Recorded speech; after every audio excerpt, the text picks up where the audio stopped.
Sesampainya mereka di pasar Jujuhan, Asri segera mencari tukang ojek yang biasanya mangkal tidak jauh dari pintu masuk pasar.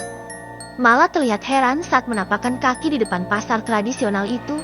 Matanya tidak henti-henti menelisik setiap sudut pinggir-pinggir jalan pasar yang masih sangat jadul.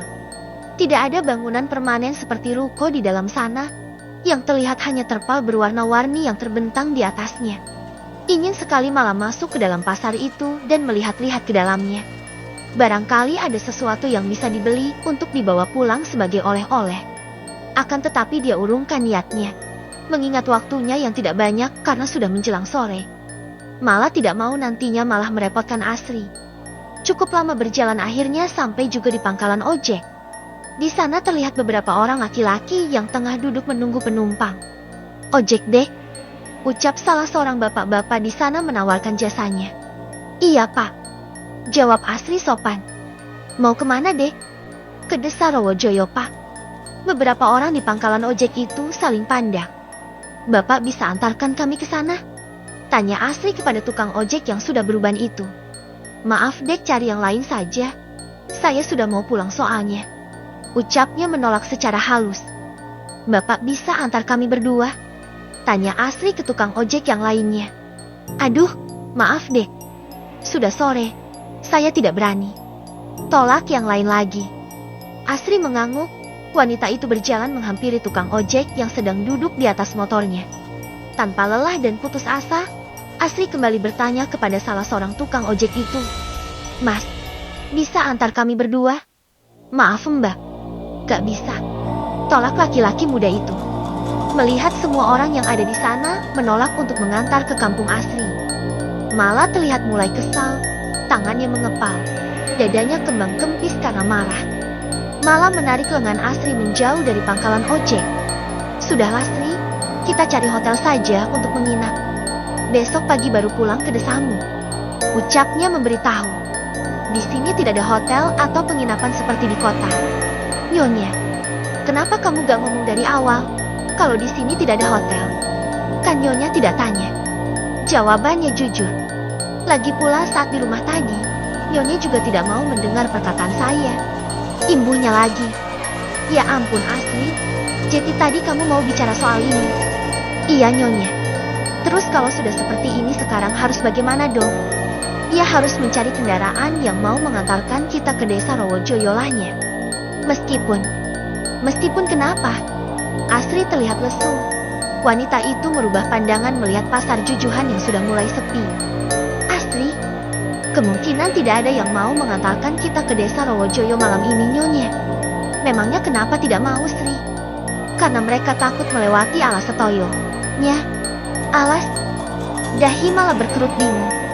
"Iyanya, alas atau hutan angker yang ada di Desa Bulangan. Desa yang akan kita lewati sebelum ke desa saya." "Ya ampun, begitu saja takut. Itu bukan sembarang hutan, Nyonya. Hutan jati itu konon katanya sudah ada sejak ratusan tahun lalu. Dan sudah banyak memakan korban jiwa akibat sering terjadi kecelakaan di tempat itu." "Oh begitu," jawabnya singkat. "Iya Nyonya. Dan itu sebabnya kalau sudah lewat jam 3 sore tidak ada kendaraan yang mau melewati kampung saya. Sebab mereka takut dengan hantu yang mendiami hutan jati itu," ucap Asri panjang lebar. "Kalau begitu kita harus bagaimana sekarang Sri?" "Mencari orang yang mau mengantarkan kita ke sana, hanya itu satu-satunya cara." "Nyonya tidak mau kan kalau kita malam ini harus menginap di emperan pasar?" "Ya gak maulah," jawabnya bergidik sendiri. "Iya sudah kalau begitu, sekarang kita cari ojek yang lain. Siapa tahu mereka mau mengatakan kita." Malah mengangguk setuju.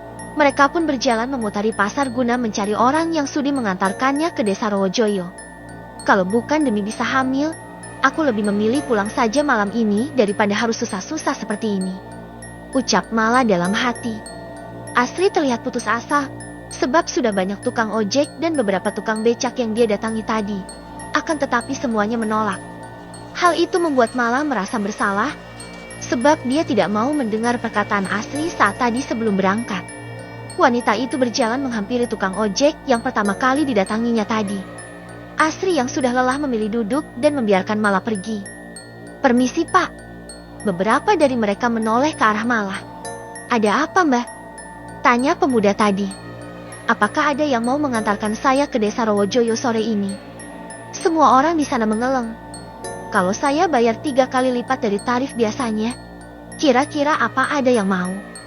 Siapa tahu jika diberikan imbalan lebih, tukang ojek itu akan berubah pikiran batin malah. Akan tetapi usahanya sia-sia. Semua tukang ojek itu menolak dan tidak mau mengantarnya. Cari yang lain saja deh. Meskipun dibayar berpuluh-puluh kali lipat, kami juga tidak akan mau. Benar itu. Nyawa jauh lebih berharga dari sekedar uang. Ucap yang lain menimpali. Beberapa orang di sana terlihat manggut-manggut membenarkan ucapan teman-temannya itu. Malah terlihat kesal. Wanita itu berjalan pergi menghampiri Asri. Memangnya apa sih yang mereka takutkan? Sampai rela menolak customer yang mau bayar lebih? Kan sudah saya bilang tadinya, mereka takut dengan penghuni ala Setoyo. Sekarang bagaimana, Sri? Apa tidak ada cara lain agar cepat sampai di desa Rowojoyo itu? Sabar, Nyonya. Itu tandanya Nyonya sedang diuji dengan kesungguhannya untuk datang ke tempat itu. Tapi masalahnya ini sudah hampir malam, Sri. Dan sangat sulit sekali menemukan kendaraan yang mau mengantarkan kita ke desa itu. Berdoa saja, Nyonya. Siapa tahu ada keajaiban dari Tuhan. Malah memilih diam. Wanita itu duduk sembari meneguk minuman yang tadi dibelinya. Suasana pasar semakin lama semakin sepi. Hanya beberapa orang saja yang masih terlihat berlalu lalang meninggalkan area pasar. Malam sudah hampir tiba. Tapi kedua wanita itu masih termenung di depan gerbang pintu pasar Jujuhan. Wajah-wajah lelah dan mengantuk terlihat jelas terpampang. Asri, kenapa HP saya nggak ada sinyal ya? Berkali-kali malah mencoba menghubungi suaminya. Akan tetapi sinyal selalu kosong.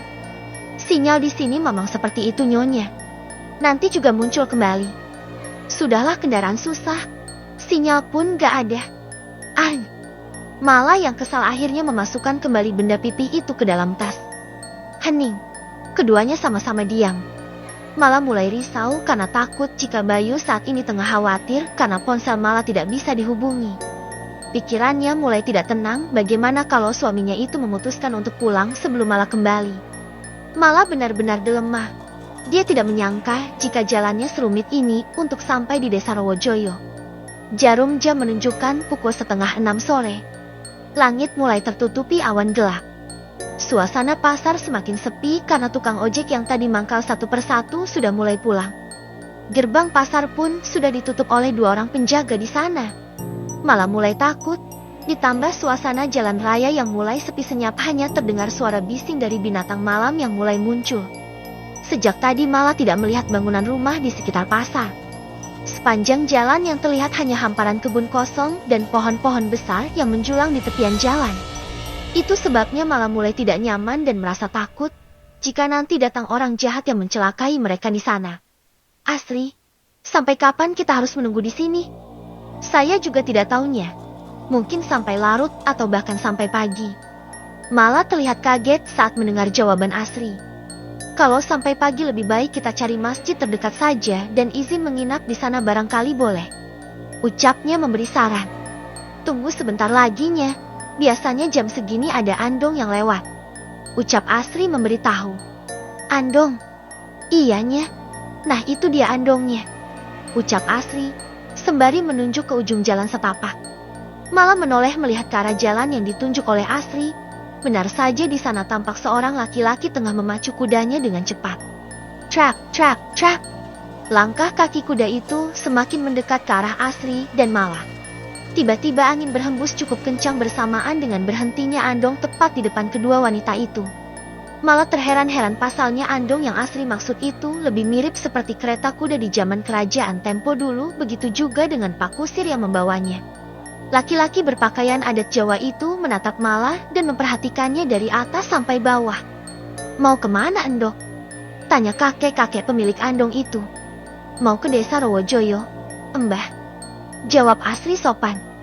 Kebetulan saya juga mau ke sana. Mendengar ucapan laki-laki tua itu, Malah dan Asri terlihat sangat senang. Apa boleh kami berdua menumpang, Mbah? Tanya Asri lagi. Iya, ayo naik. Ayo Nyonya kita naik. Asri menarik tangan Malah. Pelan-pelannya. Ucapnya lagi. Malah dan Asri naik ke atas kereta dengan perasaan gembira. Setelah cukup lama, akhirnya mereka mendapatkan tumpang untuk sampai di desa Rowojoyo.